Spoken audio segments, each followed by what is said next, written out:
Welcome to the Digging Deep ATVMX Podcast with your host, hailing from Kokona, Wisconsin, riding a CST tires, SSI decals, Valvoline backed Yamaha YFC 450R, four-time ATV Motocross National Champion, number 25, Cody Jensen.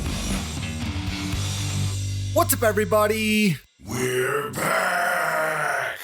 Welcome to the latest edition of the Digging Deep ATVMX Podcast, episode 163 of the Digging Deep ATVMX Podcast, presented by our title sponsor, CST Tires, in stock and available for purchase today at shop.csttires.com. I'm your host, Cody Jansen, saying hello to our more than 285,000 monthly Digging Deep listeners in 113 countries in which you are listening, and this is our Pleasure Valley Review Show. The penultimate round of the 2025 ATV Motocross National Championship at Pleasure Valley did not disappoint. With rivalries boiling over, storylines nearing their conclusion, and curtains set to fall on multiple notable careers, PVR delivered what might have been the race of the year. In the episode ahead, we break down all the action from an unforgettable weekend in Pennsylvania with the help of our returning guests, Billy Cottage and Brian Jenkins. You won't want to miss this one. But first, let's quickly shout out all of our incredible partners. CST Tires, go to shop.csttires.com today.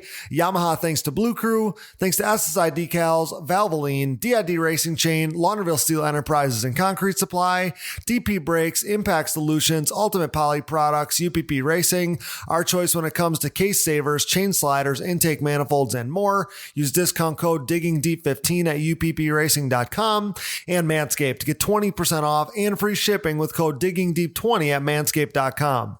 Whether it's the Lawnmower 5.0 Ultra, the GOAT of electric razor trimmers, my personal favorite, the Beard Hedger Pro Kit from Manscaped, or the best nose hair trimmer ever created, the Weed Whacker 2.0, get 20% off and free shipping with code DIGGINGDEEP20 at manscaped.com. Support all the great companies that support us, and for any products that fall through the cracks, click that Rocky Mountain ATVMC banner on our website to help us out. It's definitely that time of year. We know both you and your machine need some TLC. No matter what off-road gear parts you need, Rocky Mountain ATVMC has you covered. But before you buy, simply click that Rocky Mountain ATVMC banner on our website. By using our specific link, we get a percentage of what you buy on the back end, enabling you to help us out while purchasing the parts you need anyway.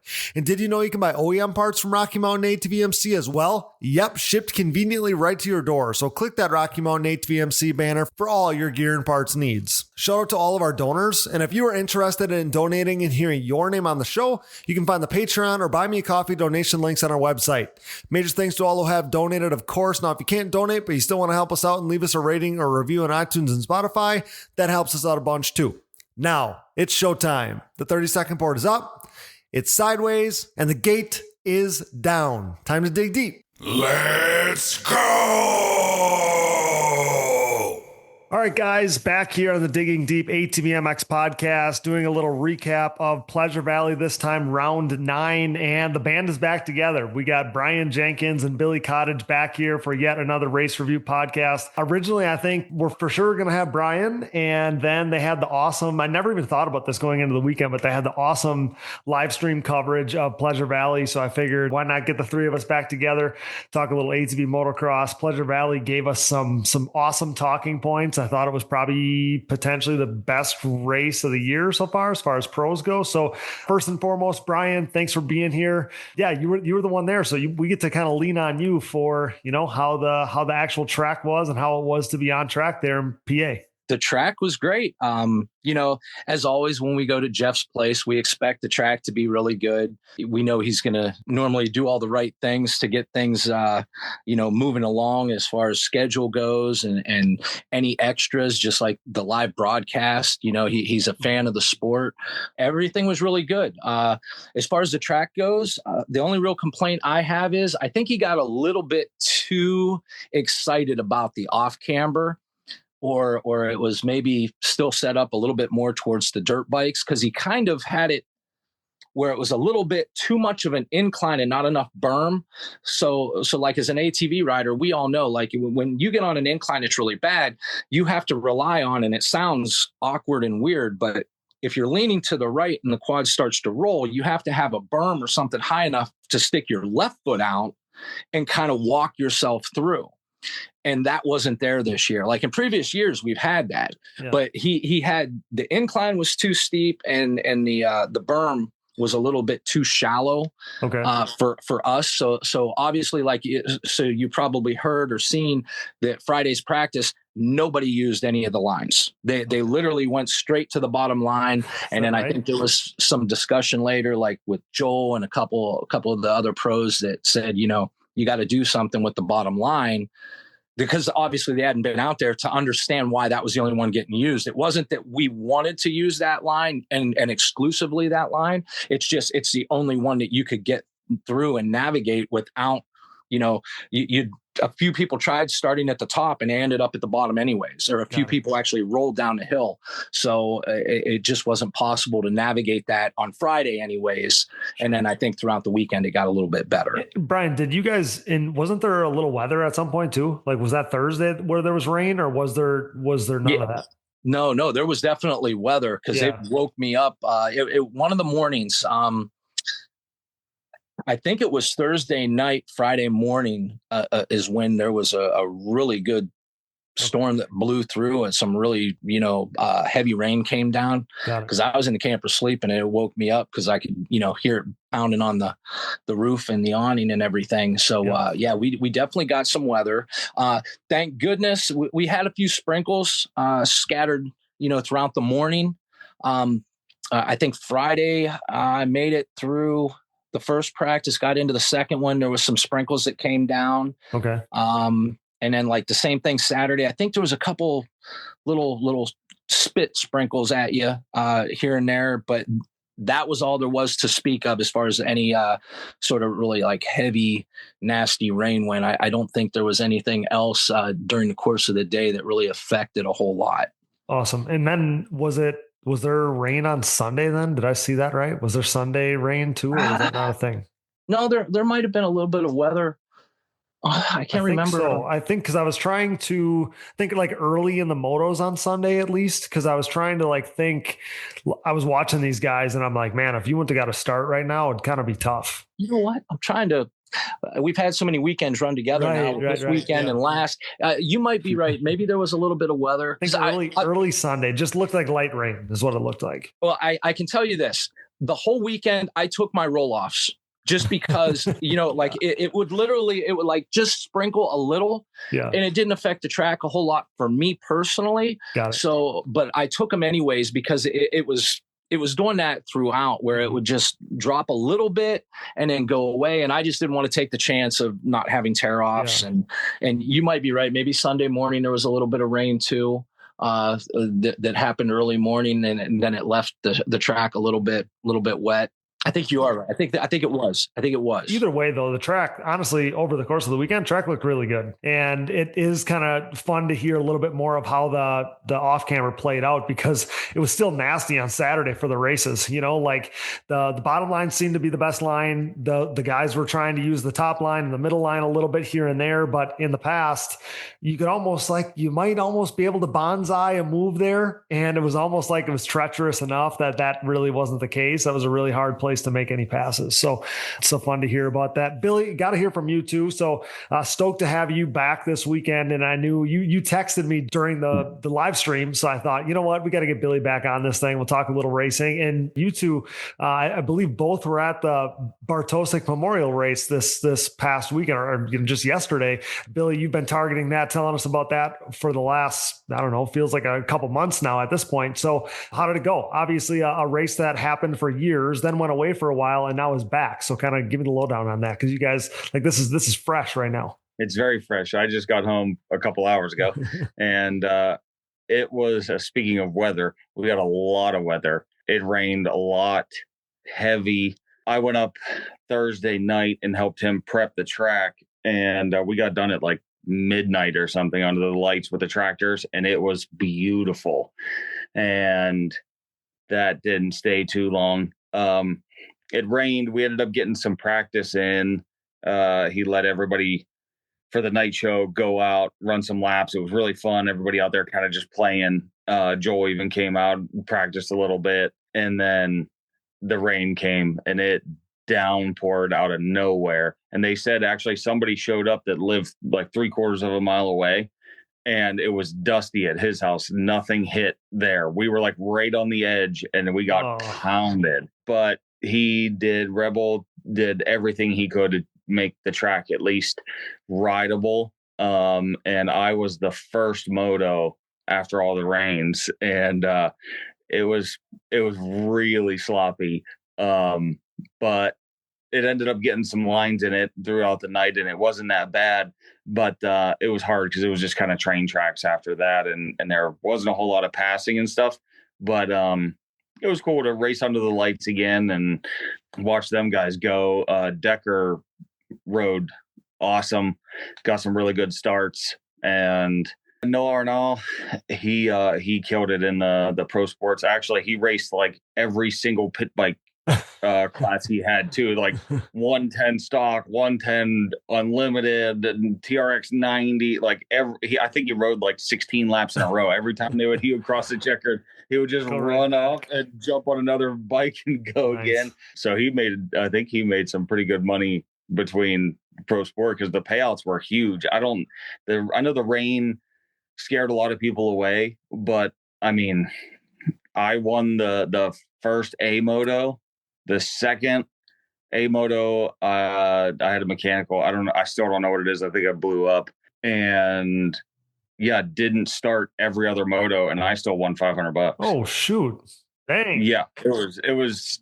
The payouts were wild, and awesome. I can't believe people didn't show up just because of that. Yeah, you said you never know how the weather is a factor, right? Like if you're coming from a ways away, obviously that may deter people. And also like it gets to this time of the year and there's no good time, whether it's in between races or it's shortly after the season. It's really, really hard this time of year because money's tight, stuff's broken, and you got to keep the whole family happy. So on an off weekend, sometimes you got to go do other things. Like I know how all those things are. So that's a tough thing, but I hope that they stick with it, Billy. I hope that this is something that we can have the Bartosik race for years to come and kind of keep this legacy living on. Really cool for Joel to show up, obviously, because he's ran the 88 for his whole career because of Matt, and that's a really cool thing. But yeah, I hope that this is something that they stick with, because just you saying this right now is going to be enough to make people show up if there's another one, by you saying, really highlighting the money thing, because that'll make people show up. It was cool. And I was pumped for the people that did show up for Debbie, because that's what it's all about, and it seemed like she had a really good time, and everybody was really excited to have the race back to remember Matt and all that. So all in all, even though we didn't get the turnout that we expected, and with the weather and everything, it was still a good weekend, and it seemed like everybody had fun regardless. And just a side note, piggyback on that, Cody. So Pine Lake was also running, because it was their weekend for their big event. Yep. So everybody from over there came over to watch the Bartosik race that evening because they were so close. And just like Billy was saying, the Bartosik event in this area was a huge event from, I think it was 03 to probably the 10 era when, the factory teams were coming. Yeah, even later than 10, like 12 or 13, because I was a pro at the time still. And I was going to say, I think the last one was maybe at Maple Shade that they had, I think so, if I'm not mistaken. But like all the way through, it drew so many people, and it was such a great time. And there was so many locals and everybody that came back for this event, even though like that evening, the weather was kind of bad, like what Billy said, that some storms blew through and everything. And it's same thing in the morning. But when the amateurs raced that morning, like at noon, the sun came out, like it was beautiful all day. So I was really hoping that they would get the turnout, just like Billy said, for Debbie and for the event and for Rebel, for, just being a new track owner, and the effort that he put into it was phenomenal. So I really hope this event catches on and it brings people out, because, it was worth it. There was great payouts, even when I raced, I got a bunch of gift cards that I think I came home with like $300. So yeah, a couple wins, right? Oh yeah, for sure. Nice. And it was great. There were some battles I'd like the classes to have been bigger, but we still had some great racing. We had a good track. We actually had some lines because it started packing in because the sun was out, the breeze was blowing. It was a scorcher. It was so humid. Yeah. It was brutal. Well, that's awesome. I mean, I'm glad that you guys were able to be there. Obviously, we would have loved to have been there. And hopefully, if there is another one of these things, like I said, I want to talk about it like I can talk about it being around for the next 10 years, because it was a staple for a long time. I would have swore to you that it used to be shortly after the national season was over. That's how I remember it. But I could be wrong, but maybe that's the ticket. I don't know, because you get to like a place like a little bit after the season. And this is kind of how we do our ride day too at Briarcliff. You get to a point where people are like itching to go do something again, they recoup the money a little bit. They want to go be able to ride their quad, and there is a little bit of a sweet spot there. But yeah, hopefully you guys just talking so highly of it, it'll only help going forward. But yeah, let's talk Pleasure Valley a little bit. I definitely wanted to get a chance to talk about the Bartosik Memorial race there. Seems like Zach's been tearing up a lot of like other races, right? He's been racing some of the NEATV stuff, I think, or D6, whatever one he's going to, and racing some of those and racing there. And I think we've actually, like, if you want to almost lead this into the weekend, we've seen that now start to show up on the weekends, because at Pleasure Valley specifically, he was like one of the biggest storylines coming out of the weekend, at least for me. He was awesome in qualifying. If we talk about qualifying right now, he ended up qualifying inside the top 3, which is really impressive for him. We've seen that at times, but not always. And then when you fast forward to the motos, like, his finishes were both really good. And we'll obviously go on to talk about Moto 2, but him cartwheeling down the start straight and getting back up and finishing, well inside the top 10. So yeah, fun to hear about Zach and being there and supporting the race and ripping around out front. That's cool. But qualifying at Pleasure Valley, Joel Hetrick took the top spot. Brandon Hogue, number 2 qualifier. Zach Decker, like I said, ended up 3rd fastest. Bryce Ford ended up 4th fastest, not normally necessarily where we see him. And then Chad Wienen, top 5 quickest on the day there at Pleasure Valley, and almost like a little higher up than we've seen Chad as far as qualifying goes on the season so far. And then getting right into Moto 1. So kind of a precursor to what was to come. Wesley Wolf rips the first of 2 hole shots in that first moto to kick things off on the day. Joel Hetrick came from about 5th or so and started making his way to the front and was racing Wienen really hard at the end of the first lap. They were racing for 3rd at that point in time. Meanwhile, Brandon Hogue and Bryce Ford were sitting 6th and 7th. So they were kind of buried in the pack at this point. And multiple laps went by, and I'll let you guys touch on this because this was a fun moment and kind of reminiscent of what we saw for so many years, but multiple laps went by before Hetrick could do anything with Chad Wienen. Chad really did a good job of keeping Joel at bay for a while there in that first moto. And like I said, it was a reminder of what we saw for so many years.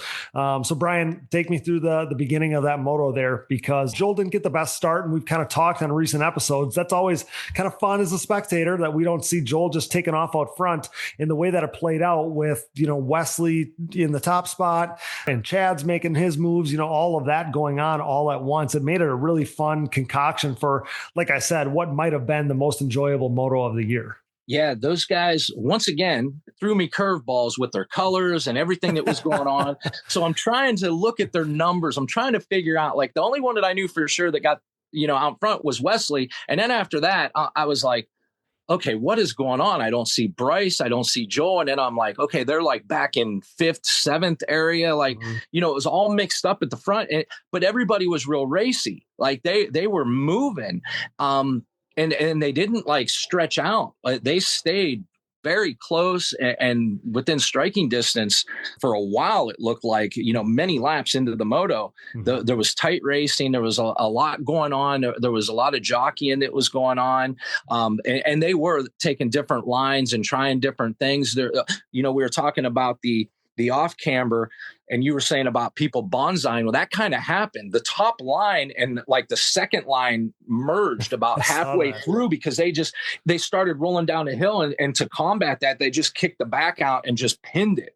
So like there was a couple lines that came together there for them to the last half just bonsai through and hope for the best. So it made for some really good racing, especially across the off camber and then going into that turn to set up for the finish line straightaway, because there was an inside and outside, and that proved to be a pretty cool spot for passing too. But yeah, it wasn't your normal running order. And they were all tight and they all looked really good and really fast. They were searching for some different lines, going different areas. I mean, it set itself up for a really good spectator viewing race because of that. Yeah, for sure. So Billy, we go on as the day plays out here. And, this is just the kind of the start of this, but you texted me, first of all, Big Chad, because Big Chad was up front in that first moto. And that was awesome to see. And then you texted me a little later on, maybe towards the end of this moto, and said, Joel almost looked mortal in that one. And we're kind of getting into when this happens, because Chad was able to keep him at bay for a while. Multiple laps went by. Like I said, before Hetrick would sneak by Chad, he snuck by him. That corner, straight away into that corner underneath the bridge there, that area there. Wesley continues to lead. Joel caught him and makes that move after making the move on Chad. He did bring Chad with him, though. Chad kind of stayed with Joel as he caught Wesley. Meanwhile, Ford was the fastest guy on the racetrack at that time. He was kind of coming up. He was about in fourth at that time. So this whole pack, I guess, is what I'm getting at. First, second, third, fourth. It's all like just getting tighter and tighter at this point. And that's when we see Chad Wienen go to the lead. He goes to the lead with Wesley Wolf and Joel Hetrick kind of tangle a little bit. Chad's the beneficiary. And so that's kind of where this Big Chad text comes from. And then, Chad leads for about a lap there and before Joel gets back around him. But just like you're saying, Joel looked a little mortal, and I don't know how to say this, but Wesley is a little bit of everybody's kryptonite, I mean, because Wesley's a little bit of a wild card. And I think we heard Chad talk about on the episode that came out earlier today, like he doesn't really want to mess with Wesley that much. So in Joel, when you're this close to another undefeated season, we saw him, get a little tangle with Wesley late at Loretta's in years past too, on the final day when it, was maybe a little more difficult than it needed to be. Wesley's the kind of guy that makes things difficult on these guys. But Joel, like you said, you texted me, you're like, Joel almost looked mortal in this, at least in this moto. Yeah, he did. And it's funny, Wesley, I enjoy watching his riding style so much because he just hangs it out there at all times. But some of the stuff when he's around other guys, he just got like no F's to give, man. It's like, sometimes I'm like, that was, you're hanging it out there a little too far when you're putting other people in danger. But man, he makes it entertaining. He sure does. Definitely makes it entertaining. So what did either of you see with that little bit of tangle that Joel and Wesley had happen to those guys? Because they tangled enough that Joel kind of goes off the racetrack a little bit. Chad, like I said, beneficiary, goes to the front.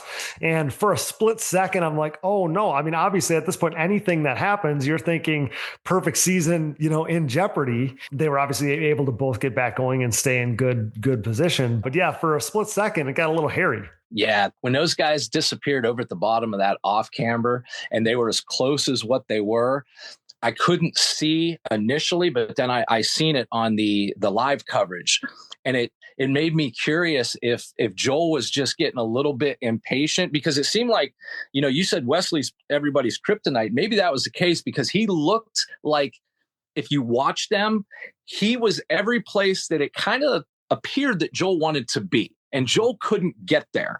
So even when Wesley would have like a little bit of a hesitation or some hiccup, he still was able to get a drive. And even when, Joel would go for it, Wesley was able to beat him to that line or that point, that he was going for to hold him off. So it almost appeared to me that maybe, he's seen a weakness or he's seen a line and went for it. And then that line gave way, that berm kind of let loose, and he got into him and pushed them both off the track. And then, like you said, Chad went right around and went by because they came over, and I'm like, uh-oh, something happened down there. And so Chad goes by, and then those two come together, and I'm like, uh-oh, this is going to be real interesting.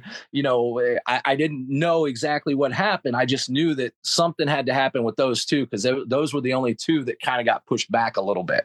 Billy, so it almost is like it maybe worked out for Joel because he put Wesley behind him in this situation. And now Chad is the one in front of him. And we know the respect between those guys at this point. We know, I mean, Chad admitted like he's not trying to put himself in harm's way. So, yeah. I mean, it got a little easier despite, Chad being legendary 8-time champ, all these things, all these wins, podiums, blah, blah, blah.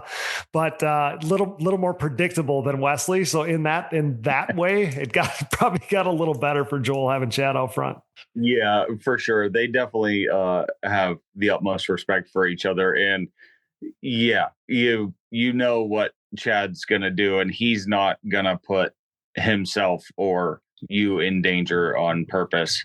So yeah, that definitely benefited him there. And I talked to Chad, I don't know, middle of last week or something like that. I talked to him for a while, and he was just like, he was bummed because after that moto, he's like, I felt so good, and it was cool to lead a couple laps. And he's like, even during the day, just his nerves weren't there like they had been, and he just felt comfortable on the bike, and it seemed like he really had fun on the bike again. I think that it was finally jiving. Things were happening. They were happening at a good controlled pace for him. And I realized that as I record this, not everybody's probably heard the episode that we talked with him earlier last week. But yeah, he said that that's when he knew that this was going to be over for him, is when things were happening so fast that they were hard. And he felt like as hard as he was pushing, he should be racing for wins, not for, podium range.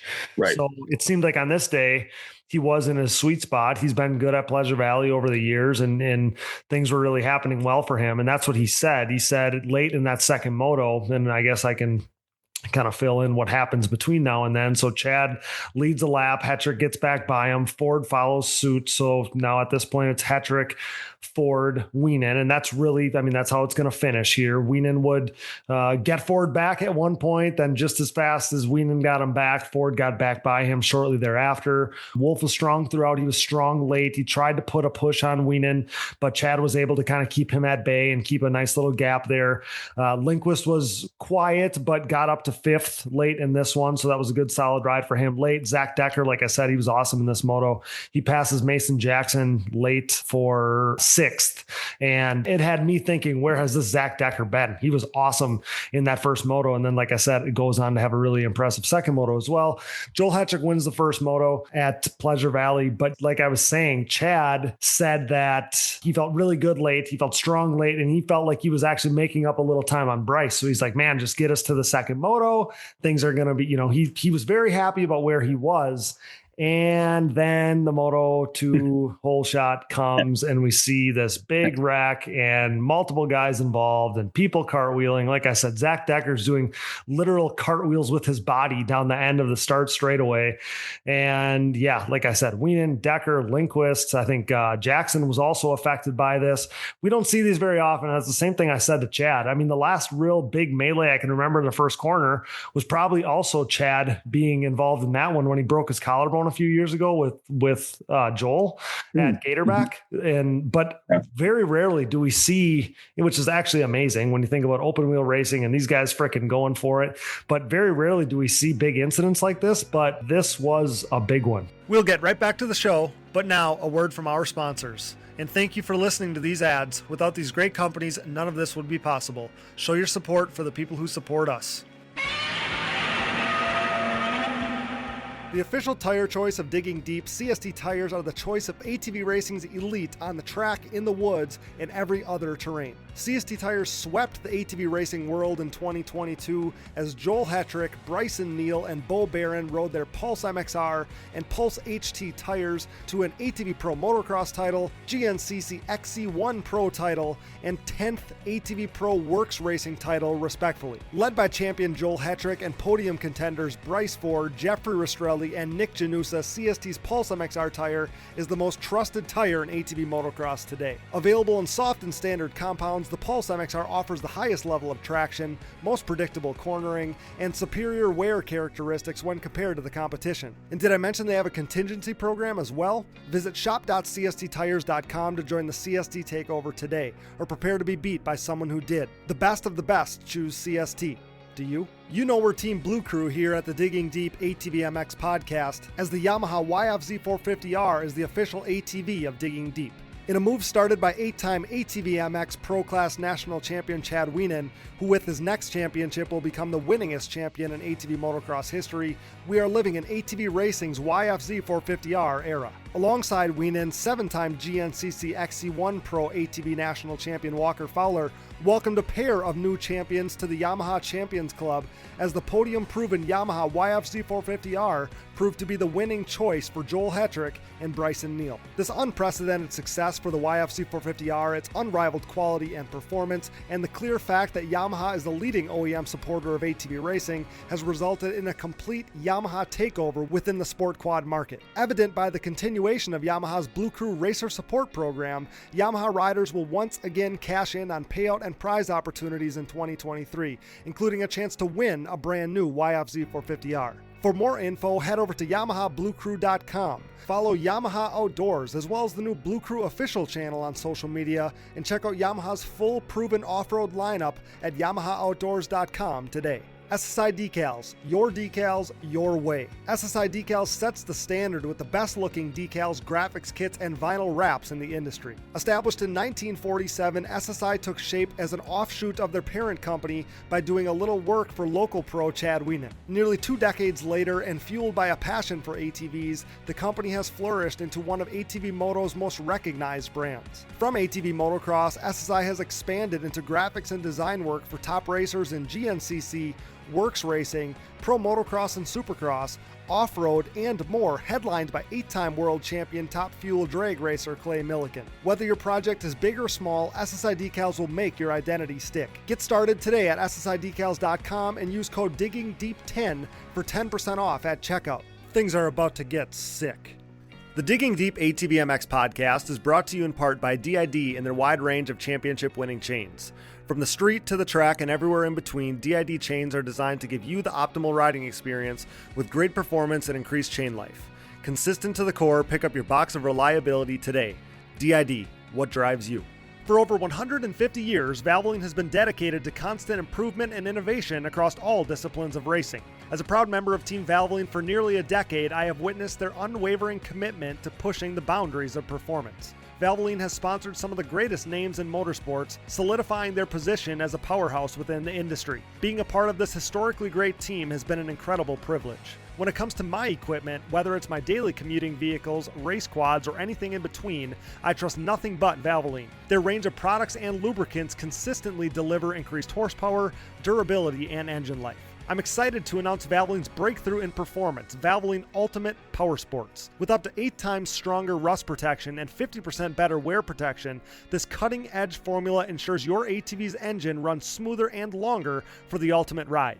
Tackle rugged terrains with confidence, knowing your ATV's engine is equipped with the best protection available. Ready to experience the next level of performance? Head over to shop.valvolineglobal.com and use code DIGGINGDEEP10 at checkout to unlock an exclusive 10% off on your purchase. Don't miss out on this limited time offer to enhance your ATV's performance with Valvoline's Ultimate Power Sports engine oil.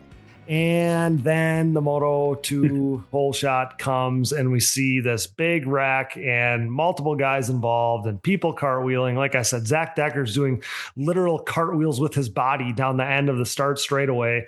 And yeah, like I said, Wienen, Decker, Lindquist, I think Jackson was also affected by this. We don't see these very often. That's the same thing I said to Chad. I mean, the last real big melee I can remember in the first corner was probably also Chad being involved in that one when he broke his collarbone a few years ago with Joel at Gatorback. But very rarely do we see, which is actually amazing when you think about open wheel racing and these guys freaking going for it, but very rarely do we see big incidents like this. But then Brian, I'll let you jump in there, but this was a big one. Yeah. And this one, from my angle, I was standing up on top behind where the start was, behind the off camber.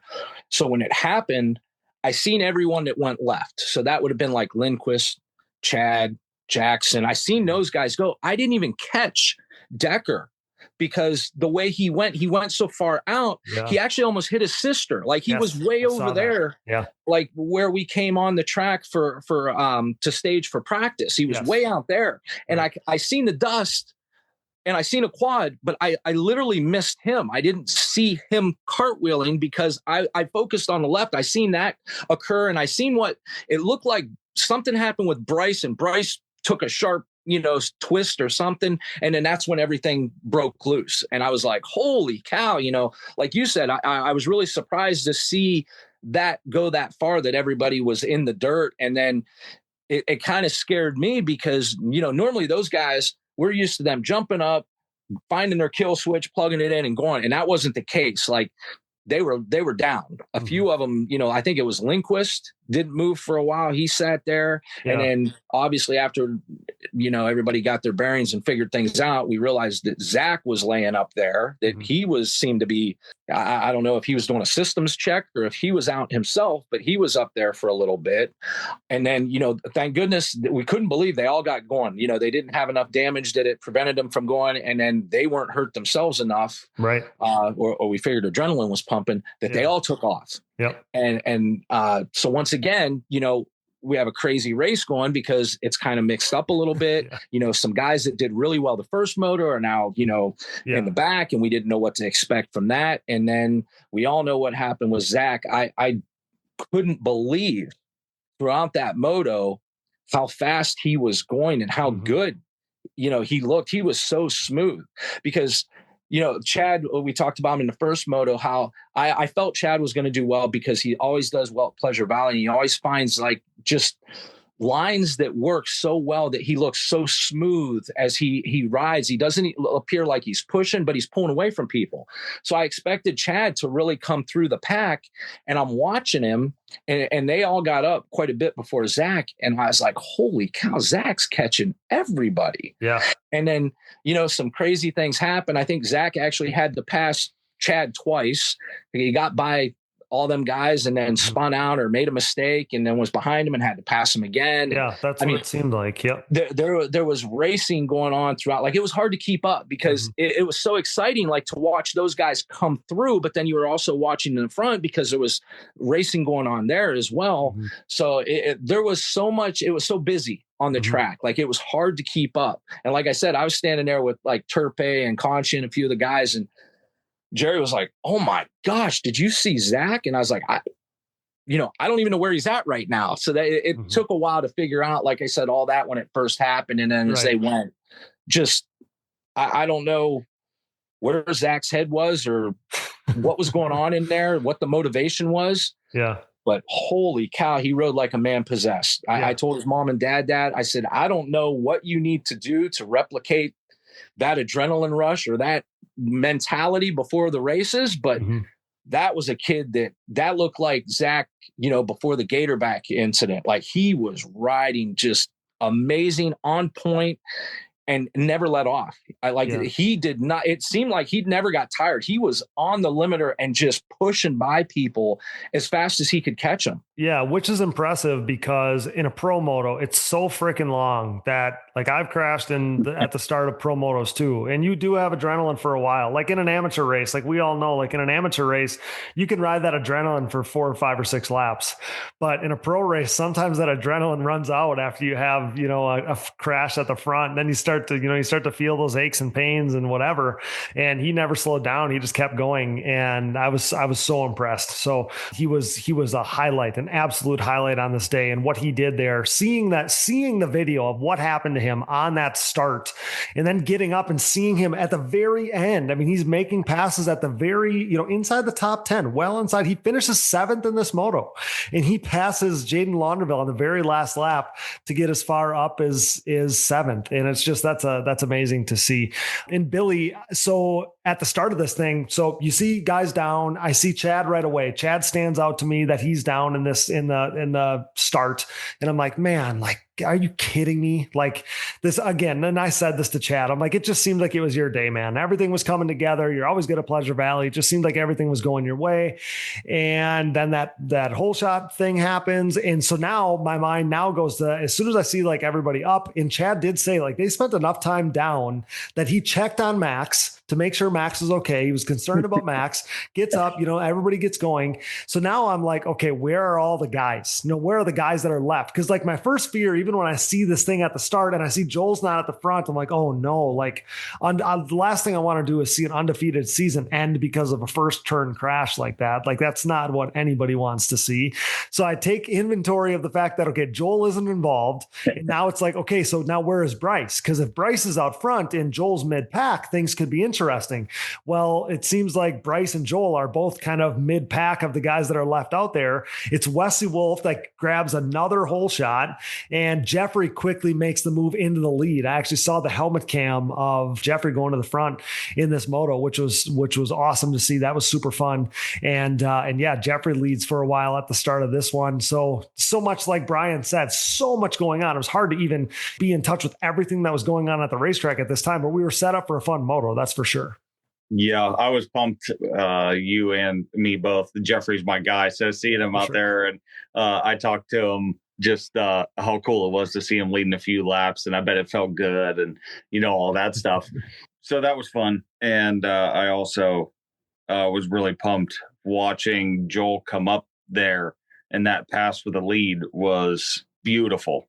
The 2-for-1 special around the outside. Oh yeah. Oh yeah, right around. That was that was incredible. So and I'll give you guys a little insight too. So I'm like leading up to I had so many things I wanted to post on this day about because we had talked about the races. I thought there was so much good material, trying to plug it in, place it throughout the day, and it's leading up to the second moto, and I'm like I really want to post about what our predictions, guys to watch, whatever. I really wanted to get that out there before the second moto takes off.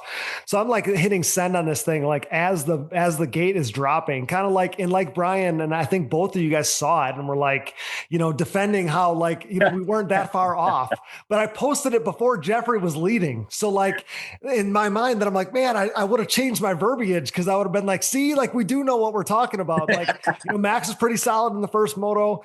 Mason's always been good. And now Jeffrey's leading. I'm so I wasn't as far off base as I felt like I was coming in. So I'm like, man, maybe I should delete that post real quick. But yeah, it was really fun to see Jeffrey out front. So kind of getting back to what was going on the racetrack. Wesley Wolf, like I said, grabbed another hole shot. It was Wesley who got that early lead. Then Jeffrey Rastrelli takes the lead. Like I said, Bryce would be the rider on the move, and he's the one kind of started up a little farther than Joel. So he's on the move early along with Joel Hetrick, and these guys are going to meet up. And as quickly as Bryce took the lead, like Billy said, as soon as Bryce gets the lead, as quickly as he gets that lead, Joel runs this 2-for-1 special around the outside before the big triple and gets by both him and Jeffrey. It was amazing to see. And Brian, I'll let you touch on that too, because it was pretty iconic. I said the 2-for-1 thing right away. So that's kind of, I think, everybody's, using the 2-for-1 thing. You don't see that a ton in racing, especially around the outside. So yeah, that was awesome to see. And Joel took the lead in pretty spectacular fashion there in that second moto. Joel had went deep into that turn. I think it was the previous lap. And it was that lap or the one before, but I caught it. And I seen him go way deep and then cut across, he was making a line or trying something out. And I thought, okay, I seen that. I noticed it. Okay. And then when he caught up to those guys, there was actually a little bit of a gap. He jumped down that hill pretty far too, leading up to that. Sure. So I thought, oh man, he's carrying a ton of speed. I wonder. And as soon as I seen Bryce dive inside, I right away was like, oh my gosh, no way. And I seen Joel go around the outside and I grabbed Jerry, I think was next to me, or one of the guys, and I was like, uh-oh. And he went around and never let off. And it was I think he scared Bryce because Bryce came over, they touched. Mm-hmm. And then Bryce didn't go for the triple, and Joel never hesitated. Yep. He checked, and Joel just bombed it. And I was like, that was one of the sickest passes I think I've seen all year. That's going to be iconic because he aired it out and was just like, it's mine. I'm taking it. I'm not playing no more. I started back where I didn't want to be. I got to go. That was crazy. Everybody went nuts. Nobody could believe he pulled that off. That was sick. And you got to think for Joel, and I think I said this a couple episodes ago, there's days where you just want to get hole shots and you're like, man, I want to make this easy on myself. And neither of these motos were easy on Joel, he had to make some shit happen. But like we said, and Brian, you referenced this earlier, makes it really fun for us as spectators to be able to watch these guys taking swings at each other. that might have been a little bit since him and Wesley, that battle in the first moto, and that little bit of tangle and that little bit of, like forwards, backwards, like start all over again and have to pass. Maybe that was what he was thinking and was like, I got to pull this off because it was so easy. I gotta go. So yeah, that was awesome to see. Moment of the second moto for sure. There was a few other good rides going on, like we talked about. Those guys that got in that wreck early were racing up towards the front. Kevin Sarr as well. So and I guess that's all related, because there's guys now that are farther up than they'd typically be, because some of these guys are coming from the back, and then they were able to ride that into great rides. I mean, sometimes you get a good hole shot, you're running up towards the front, and you're able to just dig into or reach into a level or a speed that typically you maybe you wouldn't run, because adrenaline's pumping and you want to get a career best, whatever the case may be. So Kevin Sarr, we saw that with him. Kevin Sarr was running inside the top 5. Lauderdale was running at a really good pace in 8th. So some different names up towards the front, but Joel was able to build a pretty sizable lead after that point and getting to the lead. Like Brian said, he was just trying to get out front and make it easy, at least the rest of the way on this day at Pleasure Valley. Wienen, Lindquist, and Jackson were fighting back. Decker as well. They fought back, but like we talked about, Decker, the speed that he had throughout this moto, we saw it late. He's making moves on the last lap, getting up to that 7th place finish is pretty incredible. We saw Jeffrey suffer a mechanical late in the moment. I didn't know what was going on. We end up finding out it's a mechanical. So obviously a bummer for a guy that was leading early, but at the same time, given where we're at in the season, given where we are potentially in Jeffrey's career, for a moment in time, I'm like, please don't tell me this guy got hurt. And that wasn't the case. It was just a mechanical. So as much as I was bummed for him, I was relieved at the same time. But yeah, Billy, for a day where you were texting me that the dude was mortal.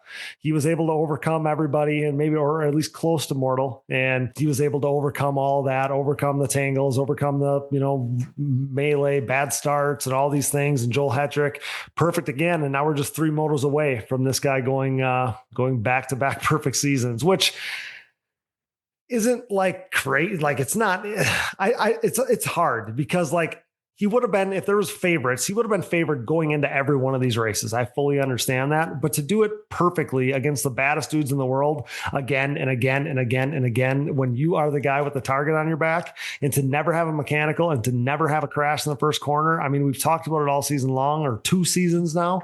So yes, he's fast enough to win every moto, but the fact that he does still win every single moto without a hiccup, unreal.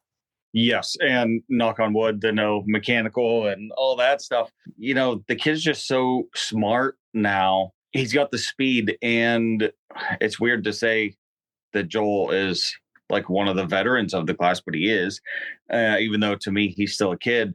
But looking mortal or not, he's still Joel Hetrick. And that 2-for-1 pass kind of showed it, because that was a confidence thing. He knew he had it. It was his. He took it. There was no hesitation. And when you're riding like you can do, you can do anything that you tell yourself to do, it's basically unstoppable, which is why we're almost 2 seasons in on being perfect. Yeah, it's like I said, it's unreal. There's not enough words in the vocabulary that we haven't used already to try to outline how impressive he has been against a class that has pushed everybody to the brink. I mean, Chad was on this episode that came out earlier this week talking about it, how fast the class is. Everybody's going the same speed. Chad said it's not really easy to pass anybody in this class until it's, potentially late in a moto where maybe he's got a little more pace or fitness or, got more mental reps doing this than the other guys. But other than that, I mean, these guys are trying to come for Joel, and yet Joel just keeps upping the pace, and it's incredible. So Joel, perfect 1-1 on the day again. Bryce, also just as impressive to me as Bryce, because, and I think we say that just about every week too, but he didn't have great starts in either moto. Like we were saying at the start of the first moto that he was buried. And then he goes on to make a barrage of passes. He's the fastest rider on the racetrack at one point, races up to where he I mean, He has to go through Chad Wienen, who's feeling it on this day. All these things, like very impressive day from Bryce too, getting up to the 2-2 spot. And Wesley, we probably haven't said this enough because Wesley has been amazing too. And he's been really, really good down the stretch, a couple podiums now on the season. And on this day, he was the podium guy, 4-3 on the day for third overall. And Brian Wesley is right in the sweet spot. And for a guy who was saying, they've been like after that first podium at Budds Creek on the season, him and Johnny, everybody was kind of talking about this probably being the end, but he's at such a good spot. Like, I wonder if there's second guessing going on. Well, we had talked to Johnny, I think it was at Tomahawk maybe. And I know at some point somebody brought that up. And Johnny just kind of looked over and he's like, he's been saying that for years. Like, this is the same thing he said when he came on the show, right? He's like, he'll at least race some races. Yeah. He's like, he'll wait till the last second and call and be like, hey, you got a bike I can ride? Let's go racing. Yeah. So I don't know how much stock to put into that. I mean, obviously, we don't want to lose anybody. I mean, we all love these guys and they're all putting in the effort and they're all so damn fast right now. Mm-hmm. It's such a pleasure to be able to watch them and the racing that's going on. If anybody has a hiccup, like you said, that's about the only way to pass because everybody's going so damn fast. Yeah. And they're so smooth. And even their stamina and their conditioning now, it's not like back in the day when, there was a couple guys that would always pass everybody at the end of the motos. And now that's not happening because these guys aren't falling off. Right. I mean, it's actually a few of them are getting faster at the end of the motos. And those are the guys that are passing now, which is crazy to even think about. Mm-hmm. So yeah, when it comes to Wesley, I don't know what to think. I'm not close enough in that camp to really know what goes on in his head, but I'd like to think that he's going to stick around. And especially with this hot streak that he's on, whatever's going on, he's obviously doing some things right. And he almost rode like he had something to prove. Mm-hmm. I had heard some whispers of some things from, being said about the moto being cut short at Budds and, possibly, that wouldn't have happened if it was an actual long moto. I heard some things being thrown out because of that. And I thought, maybe Wesley was riding with something to prove because he rode his butt off and we all seen it and he definitely deserved it. Nobody can take that away from him ever. No. So good for him. I'm happy to see that. Yeah, it's awesome because this is kind of the Wesley Wolf we saw late last year getting hole shots. I mean, it was like JH had something figured out. He was in those hole shots are what Wesley's been missing, or had been missing previous to all that. So then it seemed like the hole shots went away and some of that stuff earlier this season. Now we're back to where we were last year with him really hitting his stride. So another podium on the season for Wesley, which is awesome to see. And like we've said so many times, you can never count this guy out. Fourth overall on the day, Chad Wienen still finishes fourth overall. He goes 3-9, got as high as he could in the second moto. But yeah, it's kind of a woulda, coulda, shoulda kind of day for him than what could have been a potential podium day there for him. Kind of spoiled with that first moto. But yeah, this guy, again, enough can't be said about Zach Decker. 6-7 on the day. He ends up fifth overall, going 6-7. And I'm so glad that he's repaid with the top 5 overall with the effort he put forth on this day, especially that second moto. It was absolutely incredible. We talked about him a bunch. Kevin Sauer, great finish for him. He goes 6th overall for 10-5 on the day, 10-5 for 6th overall. Super good for him. Nick Janusa, 7th overall, 9-6 for him. Yeah, so good showing here late in the season for Nick Janusa. Max Lindquist, again, affected by that second moto. He had a strong 5th place finish in Moto 1, but it's 10th place in Moto 2 for him, ends up 8th overall. Brandon Hogue ends up, and we haven't talked about him at all, really, 9th overall on the day, 13-4 for him. I think it was 2 little crashes in the first moto or something for him. And Brian, maybe you can speak on this, but I know for Brandon, because at first I'm like, what's going on? Because he was kind of in the mix, I think near the top 5, and then he starts falling. and he was like 10th. And then I think he might have had another small get off because then he goes back to like 14th. So then I'm like, he must have something's going on no matter what it is. And then the lap time, he's going top 3-5 speed. So I'm like, okay, so everything must be good. We must have just had a couple little get offs. And then that's what I thought I saw in the update after the fact. Maybe it was Ava who put this out there, but I thought it was maybe just two small crashes had kind of derailed that first moto for him.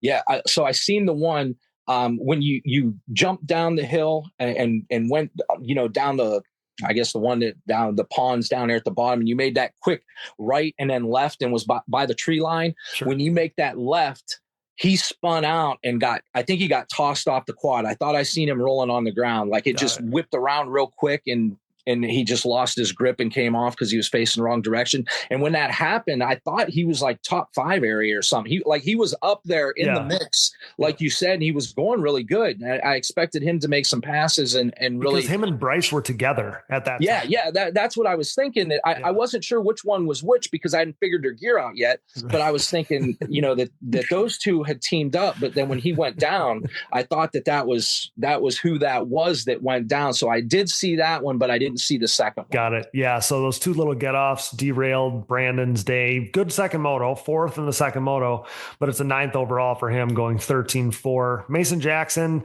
hasn't been trending necessarily in the best direction of late, but this is exaggerated with what happened in Moto 2. He ends up kind of being at the back of that train of guys coming through the pack, and he ends up going 7-12 on the day for 10th overall. Jaden Launderville, kind of rounding into form at this point. Good second moto, 8th in the second moto. He goes 12-8 for 11th overall. Really good for Jaden, kind of seeing him get back out there and get in the mix. It's been a tough season for him, dealing with injuries and other things in his rookie year here. 12th overall, Adam Ulrich, 11-11 for 12th for him. Jeffrey Rastrelli, obviously, we talked about derailed in the second moto by that late mechanical failure. So shame for him. He goes 8-15 for 13th on the day. Tyler Marlin, 14th overall, 14-13. 15th, Marshall Smith, 15-14. And Joey Norris goes 16-16, just rolling around for points on the day. So quickly, guys, we don't got to go crazy into Briarcliff because we're going to have a Briarcliff preview episode before that round. So I don't got to go crazy on that, but I do want to talk about the top amateurs as we always do. I want to talk about Pro-Am first off, because we saw Jaden Launderville and I talked about how it's been a tough season for him. And, dealing with injuries and dealing with the realities of being a rookie in the pro class, which is really hard. And he ends up entering the Pro-Am class, throwing his hat in the ring on that, and ends up winning the overall in the Pro-Am class, followed by Juan Andachu, who's been on an absolute heater, winning Pro-Am at Tomahawk and then finishing on the podium in both classes this weekend. So he was friggin' awesome. And Noah Arnold finished 3rd overall in Pro-Am. I'll jump in and cover Pro Sport right away too, because we saw Noah Arnold win that one. Wani, who Joel kind of pegged Juan Andachu as Wani, and which I kind of like that because I'm still not confident every time I say this guy's last name. And I've already been thinking about like, man, if he's going to be on this heater, he's going to be up front at Briarcliff. I'm going to be on the mic. I'm going to have to figure out how to say it confidently. So yeah, not feeling great about that, but he's been awesome. So that's just on me to figure out how to say his name better, but he's been killing it. And then Cody Houghton finished in 3rd there in Pro Sport. So do either of you have any comments to make about the Pro-Am or Pro Sport classes? Because those guys have been, it's been fun to watch. Obviously, I think that Pro-Am title is going to be really interesting to see how this is going to play out, because Joey Norris, being the guy who's been the guy to beat all season, getting hurt, like things are tightening up. And I would think that this is going to come down to the wire at Briarcliff. So we'll definitely have that info for the preview show. But yeah, it's going to be really interesting, fun racing to watch on the weekend, and I'll let you guys jump in there and say anything that you want to say about it. I think that Noah is just been on a tear all season long. He's consistently getting quicker and quicker. Wani the same way. He's picked it up, I think, ever since like the Tomahawk race area, has got some confidence and found some speed, whether they found something in that bike or a setup or what's going on, but he's definitely noticeably quicker. So, and those guys make it very interesting with Kale. There's so many of them that's fast. Damien, like all those guys are so fast, and awesome to watch. Like I love to watch those races because those guys are still going for it too. So they make it really interesting and keep it really close. Yeah, going to be fun to see these guys move up. I'm sure guys like Noah Arnold, like you're talking about, some of those riders are going to be guys that we see in the pro class probably in the near future as soon as next season. So that's going to be fun to see. Got to obviously hit on WMX. So I said at the beginning of the day that this is a pivotal one because one of these riders is going to go into the finale and they're going to have the leg up on the rest of them. So I know that Emma took offense to the way that I posted this on social media. We interrupt this program for a special news bulletin. The following message is brought to you by Manscaped.com. The Manscaped engineering team has outdone themselves this time, creating the Lawnmower 4.0 trimmer, now available for purchase in the US and Canada. Join over 2 million men worldwide who trust Manscaped, an official sponsor of the Digging Deep ATVMX podcast, with this exclusive offer of 20% off and free worldwide shipping with code DiggingDeep20 at Manscaped.com. I'm one of the first people to try the new 4.0 and I am blown away. This thing is next level.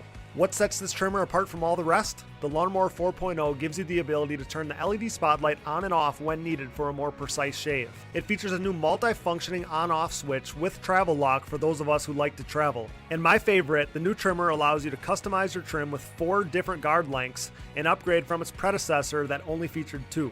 If you're listening, you know that good tools are a must, so wait no more to get the best tools for the job. Get 20% off and free shipping with code DiggingDeep20 at Manscaped.com. That's 20% off with free shipping at Manscaped.com by using code DiggingDeep20. Hey everyone, this is Larry Mills, president of DP Brakes North America and proud partner of the Digging Deep ATVMX Podcast. We at DP Brakes are a longtime supporter of ATV racing and the world leader in sintered brake technology, dominating the ATV world for decades by supporting the best four-wheeled racers on the planet. This year's lineup includes Jeff Rastrelli, Mark Baldwin and Baldwin Motorsports, Ford Brothers Racing, Nick Janusa, and many more, including Mr. Digging Deep himself, Cody Jansen. Plus all the top 17 GNCC pros such as 7-time champion Walker Fowler, Bryson Neal, Hunter Hart, Cole Richardson, Jared McClure, Adam McGill, and previous champion Chris Borich. These top riders continue to appreciate the high performance and impressive durability that their DP brakes have to offer, products that ultimately help place them on top of the podium week after week. DP brakes are available through www.dp-brakes.com, or you can purchase them through your local Parts Unlimited stocking dealer, or you can even message us, myself, Larry Mills, or DP Brakes on Instagram or Facebook. And if you have any questions about product or sponsorship support, please ask us. We are waiting for you. Join the best ATV riders in the world equipped with DP Brakes, and have a great year, everyone. Headlined by their 4130 Chromoly, Launderville Steel and Concrete Supply is a full-service steel supplier of new and surplus steel, aluminum, and stainless steel products. This racing family-owned full metal service center and concrete product supplier comes with over 30 years of experience serving the entire United States from their central Midwest location. As the #1 choice for nationwide shipments and with available next-day delivery in select areas, LSE has you covered near or far. 4130 is not just the chromoly tubing and plate used in the building of chassis for an array of motorsports applications, but it is also the name of the newest addition to the pro paddock with riders Jaden JJ Launderville and Max Lindquist, introducing the new 4130 Motorsports team. Launderville Steel offers a large selection of material for any project, including their concrete division that can supply everything you need to complete your next business or personal project. For a quote or more info, visit laundervillesteel.com today or give them a call at 715-675-6193. That's 715-675-6193. With the desire to keep you in the race, Ultimate Poly Products offers the Ultimate Protection collection of case savers, chain sliders, intake manifolds, and more. Founded on quality in 1998, this family-owned and operated business produces products created by racers for racers. These industry-leading products are proudly made and manufactured in the USA, with their case savers being made of the highest quality American-made polyurethane on the market and designed to completely conform to your engine case to help prevent case damage from a thrown chain, because no one wants to be a spectator on race day. Join top pro riders like Bryson Neal, Walker Fowler, John Glotta Jr., Adam McGill, Cole Richardson, and more by using UPP Racing products. Use discount code DiggingDeep15 at uppracing.com to save on your next order. Ultimate Poly products, made to last longer so you can ride more. Thanks for listening, and remember to support our partners. Now back to the show. So I said at the beginning of the day that this is a pivotal one because one of these riders is going to go into the finale and they're going to have the leg up on the rest of them. So I know that Emma took offense to the way that I posted this on social media, but in the first moto, Emma was leading and we talked about how Kinsey's seemingly has a little bit of a leg up on the hard pack tracks. Now, when we were talking about this on the last episode, I was trying really, really hard to articulate this the way that I wanted to because I really have been trying to not put more pressure on Kinsey because I know she feels some pressure and I didn't want to be like, she's the favorite, this and that. But like in my mind, she's the favorite as far as, especially when we're on these hard pack tracks and things like that. So first moto comes, Emma's leading, Kinsey's in second. And in my mind, the way that I coined it online, and again, I know Emma took offense to it, and maybe every rider would if you were being talked about this way. But Kinsey I felt like Emma was really going for it. Kinsey seemed to be riding within her means. Kinsey was pressuring her. She was right there. Emma ends up making a mistake. Kinsey takes the lead, and that's it for the first moto. Kinsey ends up winning. Emma finishes second, and then Tegan Brancher finishes in the third spot. Billy, were you able to watch any of the WMX motos on the live stream? I watched the first moto. I didn't get to watch the second one. How do you see Emma leading? And she ends up kind of going off the track there, getting a little loose there and going off the track down by the woods. So how did you see it? That's how you described it is almost exactly how I took it as Kinsey was not pushing the issue to, cause herself to get in or them get tied together or something like that. It seemed like she was just sitting there waiting and she knew, the time would come where she could pounce, and that's exactly what happened. And not that it's not, it's a hard track to pass on. So in my mind, I'm like, there's nothing's guaranteed by any means. Like it was going to be interesting because at this point in the season, especially with where we are in the points coming in, like I felt like Pleasure Valley was more pivotal than any race all year. That's how it felt. And I knew that Emma was going to fight to the death for this thing. And like I said, Kinsey ends up, she ends up being right there and to capitalize on that mistake, whether it was forced or unforced. And I guess, Brian, I'll let you jump in there too, because you're the WMX guy. But yeah, that's the way I saw that first moto. Really competitive. Both riders were riding great. Kinsey ends up coming out on top though. So what I seen was, like you said, Emma was going for it. And, I don't think any of us give her quite enough credit for what she's had to overcome to be even in the position that she's in. And I get that. And I hope that, obviously, we're a close knit community. I hope that nobody has really made her feel like an outsider and not feel welcomed, and I'm not saying you or I'm just saying in general, of course. Because I've seen that she kind of took offense to some of the things that maybe were said or was going on. And I was hoping that I wasn't a part of that. But in that moto, what I seen was I actually seen Kinsey pushing in some spots and making mistakes. Mm-hmm. And I was close to Jeremy actually when I was watching this, and he was saying like, you guys like get close, to put pressure on. Well, one of the things that those two do is when one's in the lead and they're that close, they follow each other. And I caught it the lap previous. Emma hit that kicker down there at the bottom, and so did Kinsey. And they both went kind of wide. And I thought, okay, surely next lap, they're going to swing outside of that, or they're going to come way inside to miss that. Yeah. Well, Emma deserves a ton of credit for even holding on to that quad because she got bucked so hard at center over the berm. Mm-hmm. I mean, if it would have been anybody else, obviously she's a CrossFit girl. She's really strong. She held on to that, and she probably should have came off. Like, I feel like if that would have been any of the other girls, the majority of them would have came off the quad. She held on to it. She went for it. She was right there on Kinsey again. And I'll say this. Moto 1, I actually felt like Emma was a little bit quicker. Now, I don't know if that was because she was just hanging it out there and Kinsey kind of relaxed and actually calmed down, but Emma busted out that uphill triple. Yes, she did. And that gave her some time. Like if she'd have done that when she was in the lead, because I don't think she did. And if she did, I didn't catch it.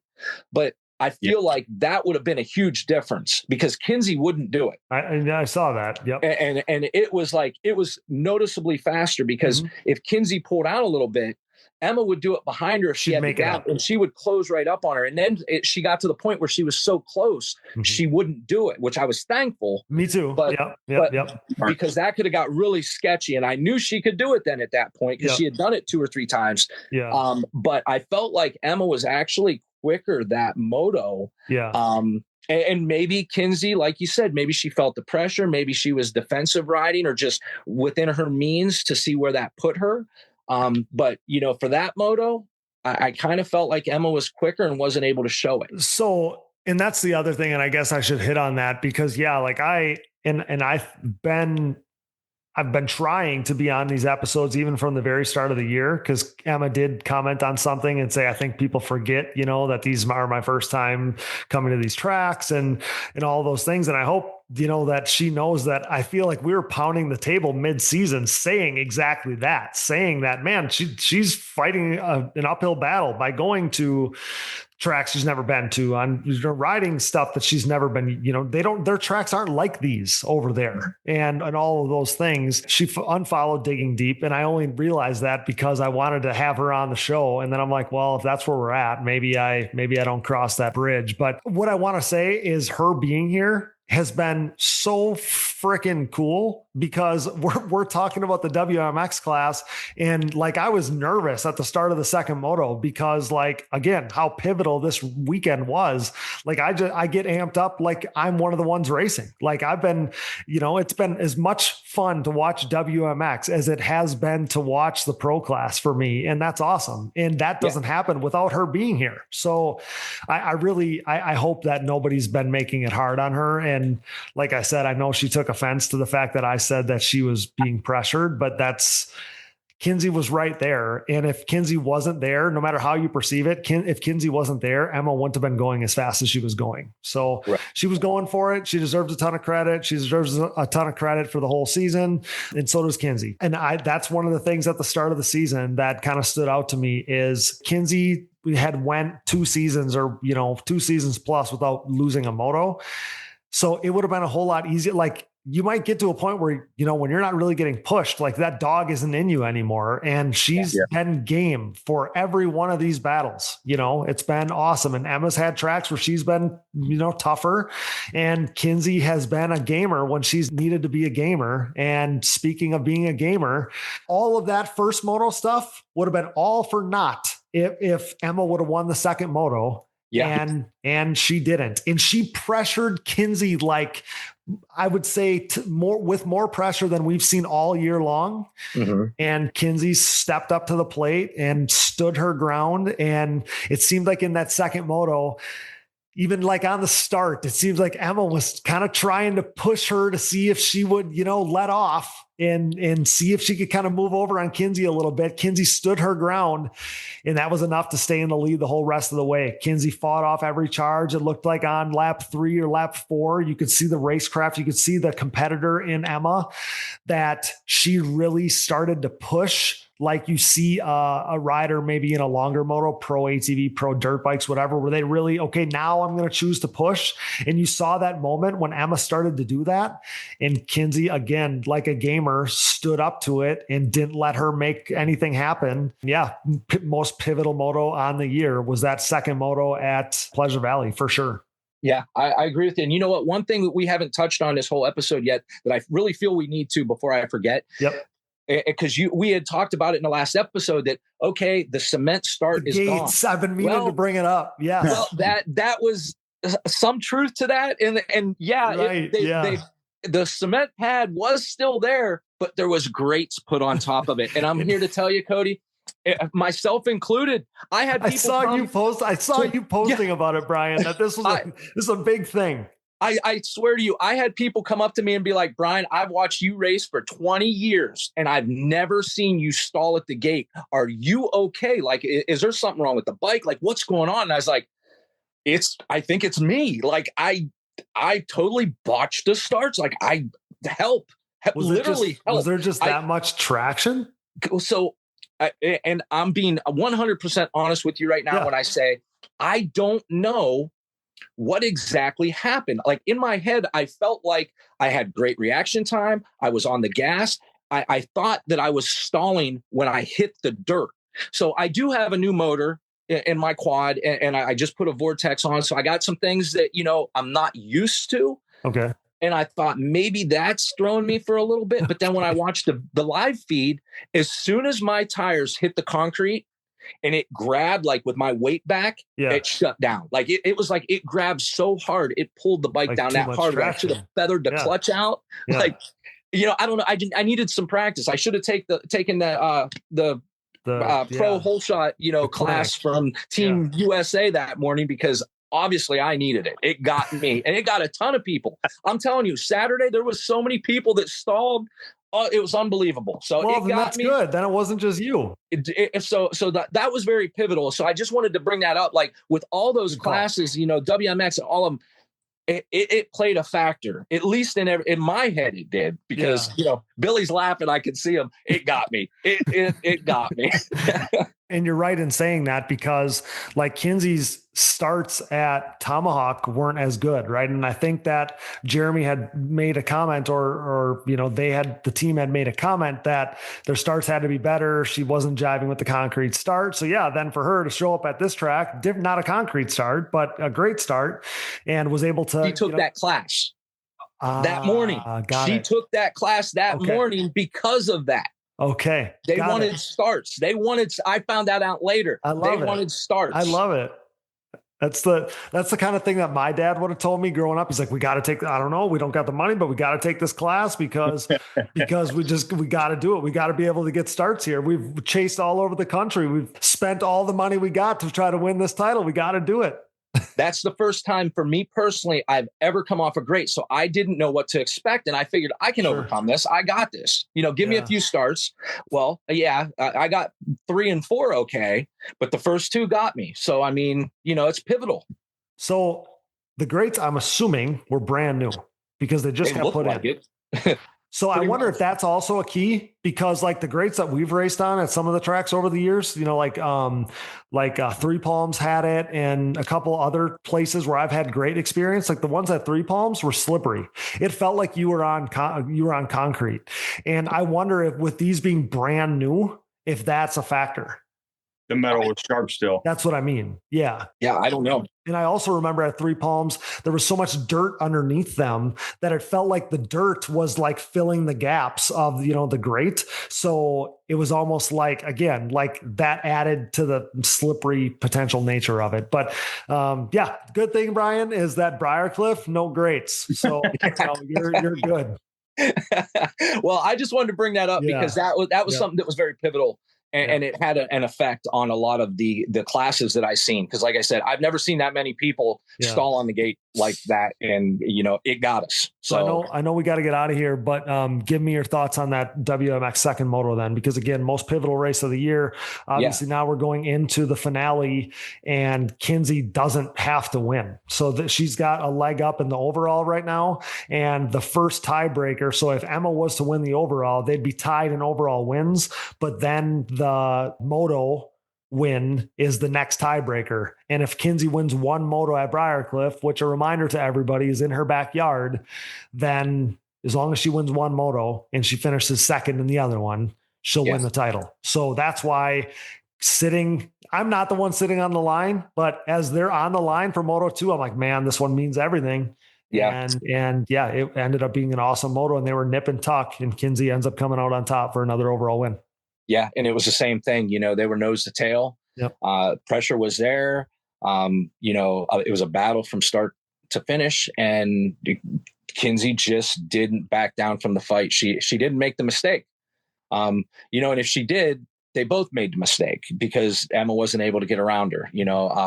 Every time she mounted a challenge, it was answered. So, it's been great racing. It's been very exciting, and it's why we're talking about it. So I'm thankful for all of that. And it's going to come to Briarcliff. It is Kinsey's backyard, but I think somebody said that Emma took a class there. That she got to ride. Yep. So, maybe she'll have found a good setup and maybe she'll come in there swinging, because I mean, it's all on the line right now.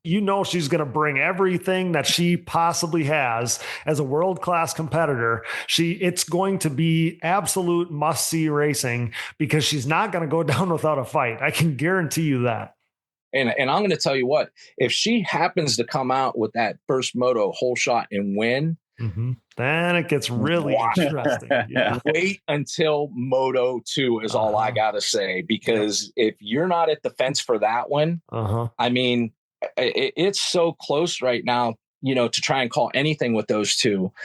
So like I said, with Emma going there and getting a little bit of practice in, we all know Kinsey's logged a ton of laps there. So she's up against it. Like, Emma's up against it. It's just, the way things are. But I think that's going to be a reason for her to push harder, and I can't wait to see the race. Yeah, I can't either. And like you said, she's going into this one with more laps logged at that track than any other track, because she's been there for that clinic with Joel Hetrick and Brandon Hogue, I think is who that, or Jeffrey Australia, maybe whoever that was.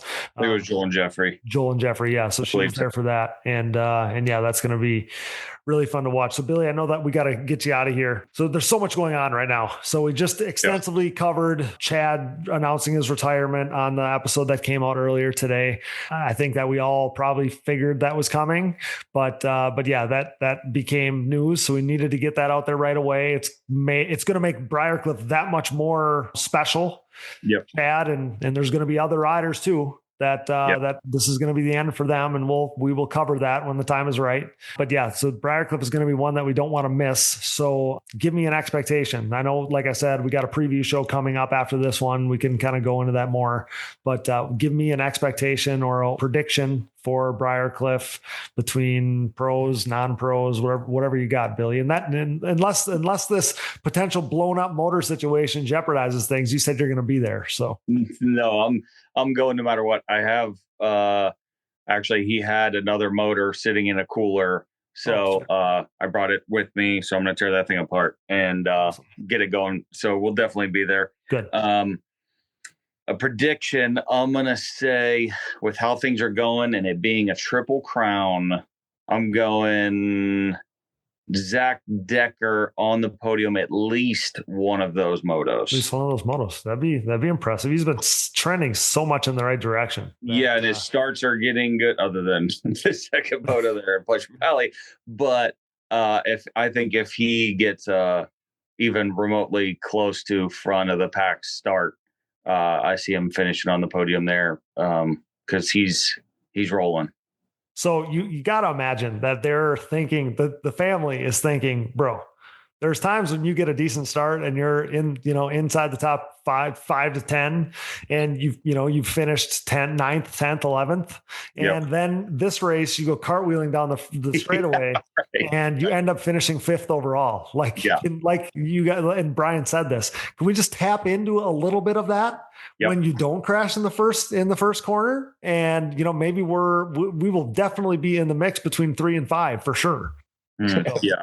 That's what I'm thinking. And I wanted to touch back on the WMX thing. Yes, please do. And I don't want Emma to feel any type of way either. Because I got, that's another one. I got no dog in that fight. Her being here is awesome, because like you said, how much we're talking about WMX. Before that, we just talked about how Kinsey dominated again, and Kinsey wins again next.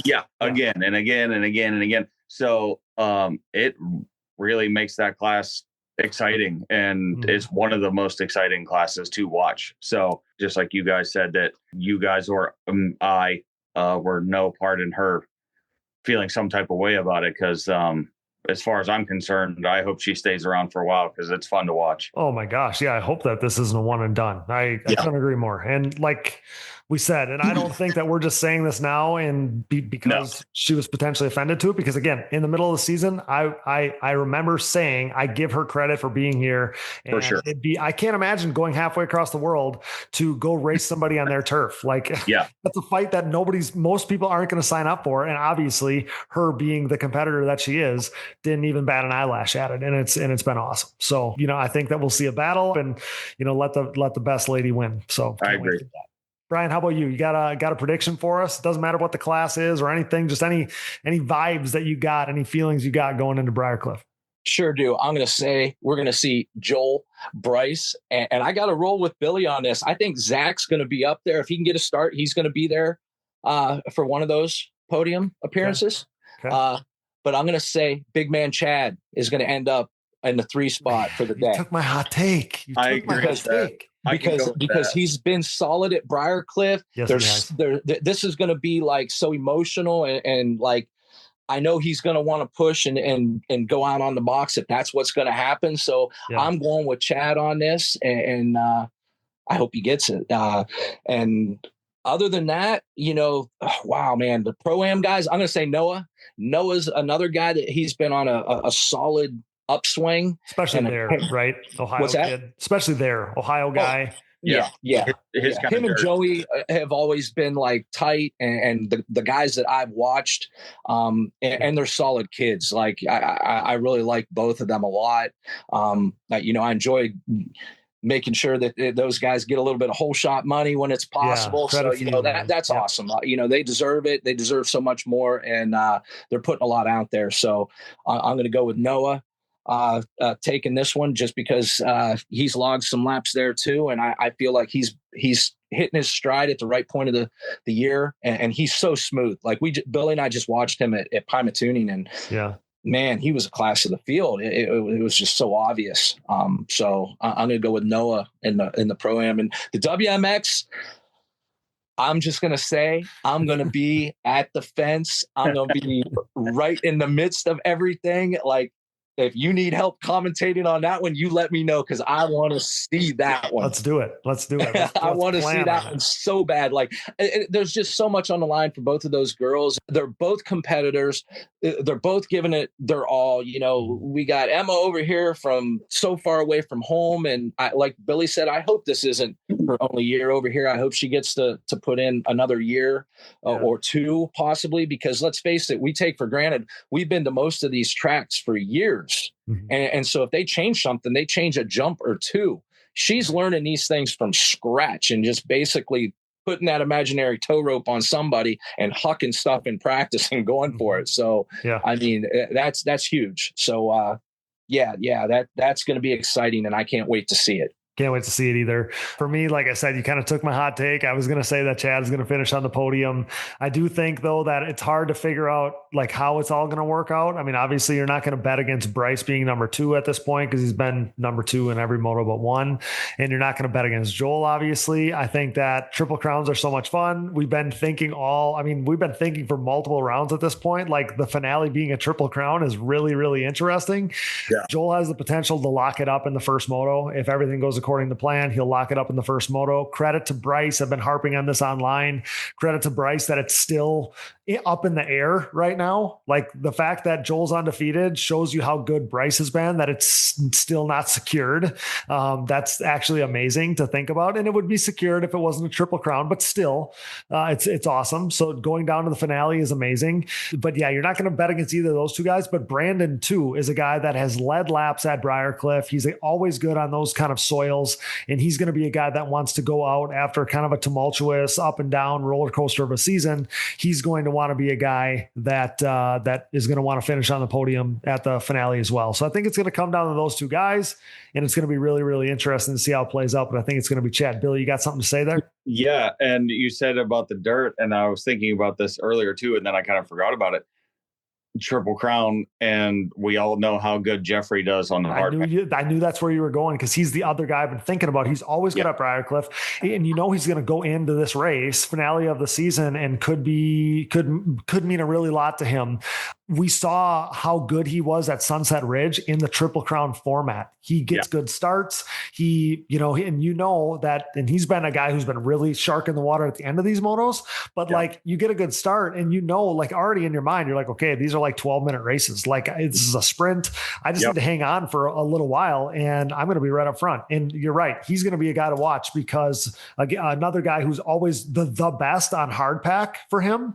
Hard pack is what jives with him the best. And that's what Briarcliff is. So he's going to be another guy too. I knew exactly when you started to put your hands up, Billy, I knew what was coming. Yep. Well, think about it, Cody. If what happened at PVR with the jostling up front and going back, depending upon when that would have happened, if that would have been a Triple Crown, Joel might have not have got that win, depending upon when, like the hookups occurred. If the same thing happens at Briarcliff, that there's a little bit of a hiccup in a start or something that happens, I mean, we could put everybody on their head. Like it'd be upside down order. We don't know. So first moto, Joel doesn't take the lead until lap 6. So that would have been dicey. That would have, he would have got it in before the end, but it would have been interesting. In Moto 2, Joel doesn't take the lead until, I guess he takes the lead on lap 3. So that one happened a little quicker, but either way, like that first moto would have been really interesting to see, how that was going to go. So because those guys, they know hey, it's a sprint. If Joel's behind me, I gotta go. Like, and they're dogs at that point. Like, no, I'm not giving you that line. But knowing that it's a shorter moto is the biggest key. If Bryce, because we saw this at Sunset Ridge, and I thought it might actually play out a little different than it ended up playing out, because knowing it's a shorter moto, I'm like, okay, if Bryce ever is going to have a chance to like go all out to hold on to it, it's going to be right now in a shorter moto. And Joel ends up kind of almost running the 2-for-1 special there. He sneaks by Mason Jackson. He gets up the inside of Bryce and, gets to the lead, and that's that. But it's going to be really interesting. I had the exact same thought, Brian, because I was already thinking just a few days ago, I'm like, okay, I need to do the math in my head to see how long those motos would have been if it would have been a Triple Crown, to see like how tight it would have been if Joel had that same start and it was a Triple Crown format. How interesting would it have got? And obviously the intensity would have been through the roof if he wasn't leading until lap 6. So yeah, interesting to think about. And it's going to be so much fun at this finale, man. We got so much going on. Can't wait to talk about it some more. Can't wait to get there and take it all in. And it's going to be really, really, really fun. I think Jeremy's the perfect guy to host a finale if we're not going to Loretta's. I think that it's going to be awesome. He's got the international race, which is going to be really cool, and just other special things going on. I think that, I wouldn't be surprised if there's special things going on for Chad Wienan's retirement and stuff like that. So yeah, I mean, there's this finale is going to be can't miss, and it's not going to be the Legends race with all the people that came out for that, but there's going to be just as much good racing going on. I can promise you that. And there's just as many storylines as we had going into last year, going into this one too. So there's going to be some awesome racing. It's going to be a can't miss event, and can't wait to be there and see it all play out. But Brian, Billy, I can't thank you guys enough again for this. I'm so glad that you made a little time for me here on a Sunday evening to talk about the races last weekend. And as always, you're always welcome here. We love having you, and it's so much fun. These conversations are an absolute blast. I feel like I'm just sitting around BSing with my buddies, and the cool thing is that people like listening to it. But I would do this just to hang out with you guys and talk ATV racing. Awesome. Well, let's do it at Briarcliff. How about that? Yeah, man. Anytime. Awesome. I can't thank you guys again enough for these conversations. It's so much fun, and to be continued. Sounds good. Sounds like a plan to me. Appreciate it. Awesome, guys. Have a good night, and we'll talk soon. Okay. Yeah. See you. That's Brian Jenkins and Billy Cottage signing off on this episode of the Digging Deep ATVMX podcast. Have a good night, guys. Thanks so much. Good night. Yeah, man. See you. Guys, and just like that, all that's left is the finale. Next week, we'll have a Briarcliff preview pod for you, but for now, major thanks to tonight's featured guests, Billy Cottage and Brian Jenkins.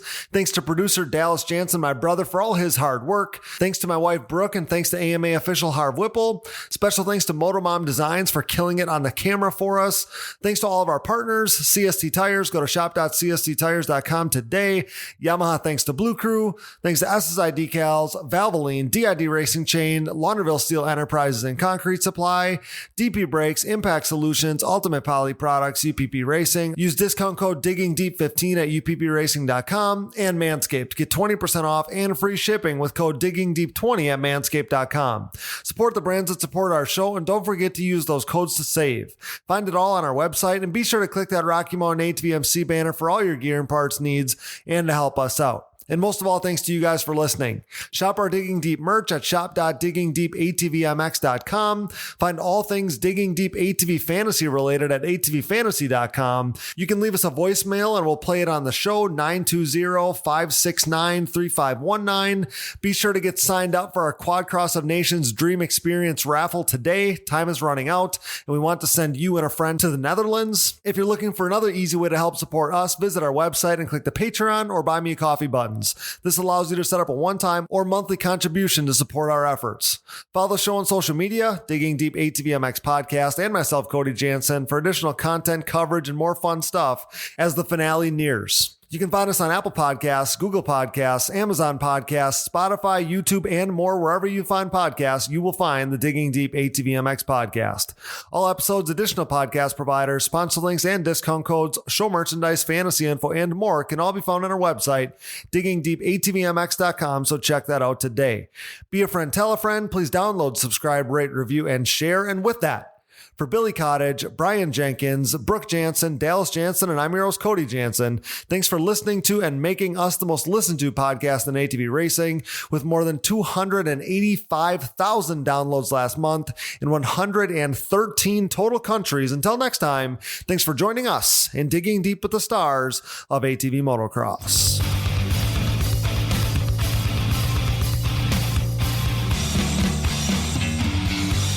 Things are crashing and burning here at the Digging Deep podcast, much like the Titanic. Those guys were hauling ass, for real. I remember watching Doug Gus, I don't know who it was, Steel City, running the same times Friday afternoon as James Stewart was on Sunday back then. It was mental. I've never seen quads go that fast. Quad dudes are freaking gnarly. All right, I got a rant. What's up with the results archive? We should be able to go back easy to like 2007, 2008 and look at every single race result. I mean, how are you guys getting your facts? Doesn't that bum anyone else out? I don't know. I think they need to update their website. Let's get that results archive back, so has-beens can look back on some shit.